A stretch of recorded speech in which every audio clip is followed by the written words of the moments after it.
ഞങ്ങൾ കാലിഫോർണിയയിലായത് 2010 കാലിഫോർണിയയിൽ വന്നത്. ഞാനിവിടെ വരാനുണ്ടായ സാഹചര്യം, ഞങ്ങൾക്ക് 12 വർഷമായിട്ടും വീടുണ്ടായിരുന്നില്ല. അപ്പോൾ ഞാൻ 2021 ഏപ്രിൽ 9 ഉടമ്പടി എടുക്കുന്നത്. അപ്പോൾ ഉടമ്പടി എടുത്ത് ഞാൻ പോയി. എനിക്ക് ഉടമ്പടി ധ്യാനമൊന്നും കൂടാൻ പറ്റിയിട്ടുണ്ടായിരുന്നില്ല. ഉടമ്പടിയെക്കുറിച്ച് കൃത്യമായ കാര്യങ്ങൾ എനിക്ക് അറിയുന്നുണ്ടായിരുന്നില്ല.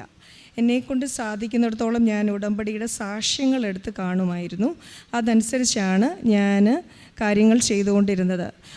ഞങ്ങളുടെ വീട് കിട്ടാനായിട്ട് വളരെയധികം ബുദ്ധിമുട്ടായി. ആ സമയത്ത് ഞങ്ങൾ ഫാസ്റ്റിംഗ് എടുത്ത് പ്രാർത്ഥിച്ചു. ഫാസ്റ്റിംഗ് പ്രെയർ എടുത്ത് പ്രാർത്ഥിച്ച് ദൈവഹിതം നിറവേറാൻ ഞങ്ങൾ പ്രാർത്ഥിച്ചു. കർത്താവ് അവിടുന്നാണ് ഞങ്ങളെ ഇവിടെ കൊണ്ടുവന്നത്.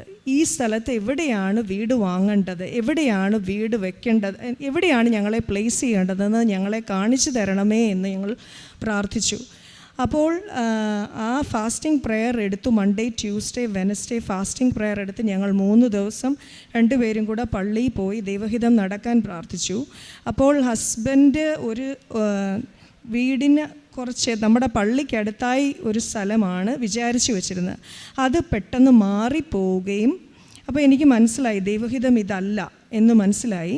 പിന്നീട് ഞങ്ങൾ ആ ശനിയാഴ്ച പോയി കണ്ട വീട്, ഹസ്ബൻഡ് ഒരു വില റിയൽറ്ററോട് പറയുകയും അയാളത് മുഖവിലയ്ക്കെടുക്കുകയും അതിലും പറഞ്ഞ വിലയിലും $25,000 കുറച്ച് ഞങ്ങൾക്ക് ആ വീട് കിട്ടുകയും ചെയ്തു.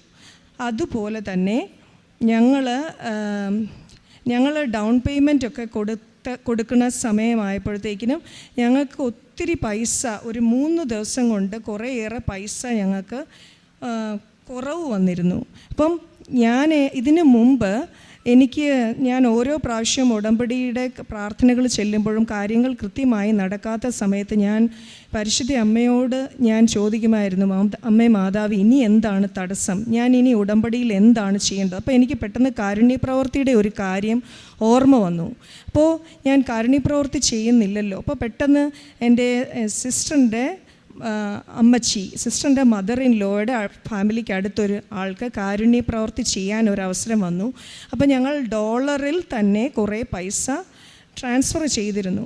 അപ്പോൾ എത്ര പൈസയാണോ ഞങ്ങൾ ട്രാൻസ്ഫർ ചെയ്ത് അതിൻ്റെ 100 ഇരട്ടി പൈസ ഞങ്ങൾക്ക് കടമായി ആ 3 ദിവസത്തിനുള്ളിൽ ഞങ്ങൾക്ക് കിട്ടി. അതായത് $120,000, അതായത് 1 കോടിയിൽ പരം രൂപ ഞങ്ങൾക്ക് 3 ദിവസം കൊണ്ട് വേണ്ടി വന്നിരുന്നു. ആ സമയത്ത് ആദ്യം ഞങ്ങൾ ഞാൻ ഫാസ്റ്റിംഗ് പ്രെയർ വീണ്ടും എടുത്തു. അപ്പം ആദ്യത്തെ ദിവസം $50,000 ഞങ്ങൾക്ക് കിട്ടി. രണ്ടാമത്തെ ദിവസം $50,000 ഞങ്ങൾക്ക് കടമായി കിട്ടി. മൂന്നാമത്തെ ദിവസം $20,000 കടമായി കിട്ടി. പക്ഷേ ഇതിനു മുമ്പ് നടന്നൊരു സംഭവം എന്താണെന്ന് ചോദിച്ചാൽ, ഞാൻ സായാഹ്ന പ്രാർത്ഥനയ്ക്ക് ശേഷം പരിശുദ്ധ അമ്മ എനിക്ക് കണ്ണിന് മുകളിൽ കാണപ്പെട്ടു. അതായത് ഒരു 6 അടി പൊക്കത്തിൽ പരിശുദ്ധ അമ്മ വലതുകരം ഉയർത്തിപ്പിടിച്ചുകൊണ്ടാണ് കാണപ്പെട്ടത്. അപ്പം ഞാൻ പേടിച്ചു പോയി, ശരിക്കും പറഞ്ഞാൽ ഞെട്ടിപ്പോയി. ഞാനപ്പം അരമണിക്കൂർ ബൈബിൾ വായന ചെയ്യുന്നുണ്ടായിരുന്നില്ല. കാര്യം എനിക്ക് 12 hour ഷിഫ്റ്റാണ്. അപ്പം 2 hours എനിക്ക് ഡ്രൈവ് പോകും. അപ്പം 14 hours കഴിഞ്ഞ് ഞാൻ തിരിച്ചു വരുമ്പം ഭയങ്കര ടയേർഡാണ്. ഹസ്ബൻഡാണ് ബൈബിൾ വായിച്ചുകൊണ്ടിരുന്നത്. അപ്പോൾ ഹസ്ബൻഡിൻ്റെ ബൈബിൾ വായനയാണ് ഞാൻ ക്ലെയിം ചെയ്ത് പ്രാർത്ഥിച്ചിരുന്നത്. അപ്പം ഞാൻ അമ്മയെ കണ്ടപ്പോൾ പറഞ്ഞു, അയ്യോ അമ്മേ, ഞാൻ അരമണിക്കൂർ ബൈബിൾ വായിക്കുന്നില്ലല്ലോ, ഐ എം സോ സോറി.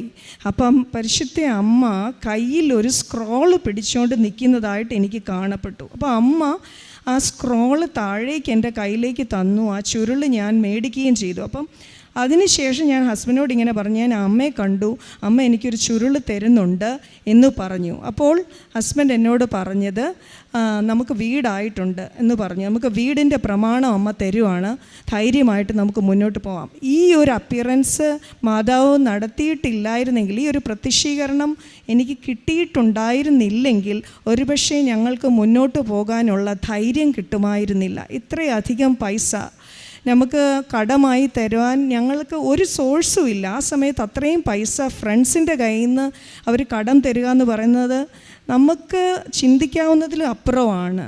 അപ്പോൾ it is not by our merit, it is by Mother Mary's grace.